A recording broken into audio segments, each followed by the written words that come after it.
إذا مو أطيب بيتزا وصلصة وعجينة فلوسكم مرجوعة. صدقوني راح تعتمدون على الطريقة مدى الحياة، هم طرية وهم مكسبة وهم تخبل. يلا تعالوا نسويها سوية. أول شي طبعا راح نحتاج نص كيلو من الطحين، راح أسوي لكم قرصين بيتزا. خليت ملح وقلاص حليب سائل وياه خاشوقة خميرة، وشي أكيد ربع كوب من الزيت، وقبل على العجن. نعجنها كل زين مع إضافة خاشوقة من الزبدة، وشوي شوي نضيف حليب يا أما ماي على مود تصير عندنا عجينة مطاطية وتخبل. من بعدها طبعا راح نشيلها ونخمرها نص ساعة ساعة حسب انتو الجو اللي موجود عندكم يعني.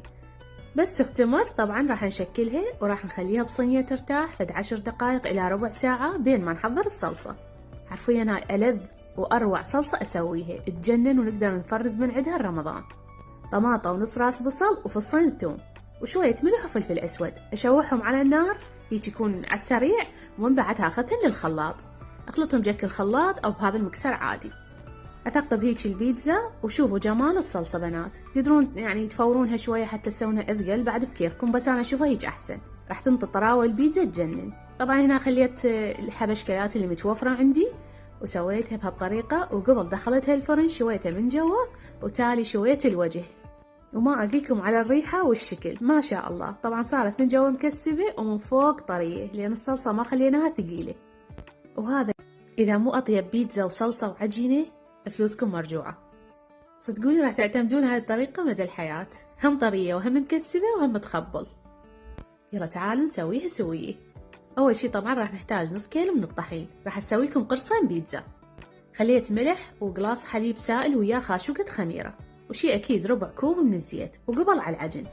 نعجنها كل زين مع إضافة خاشوقة من الزبدة، وشوي شوي نضيف حليب يا أما ماي على مود تصير عندنا عجينة مطاطية وتخبل. من بعدها طبعا راح نشيلها ونخمرها نص ساعة ساعة حسب انتو الجو اللي موجود عندكم يعني. بس تختمر طبعا راح نشكلها وراح نخليها بصينية ترتاح فد 10 دقائق إلى ربع ساعة بين ما نحضر الصلصة. حرفيا هاي ألذ وأروع صلصة أسويها، تجنن ونقدر نفرز من عندها رمضان. طماطة ونص راس بصل وفصين ثوم وشوية ملح وفلفل أسود، أشوحهم على النار هيك يكون على السريع، ومن بعدها أخذهن للخلاط، أخلطهم جك الخلاط أو بهذا المكسر عادي.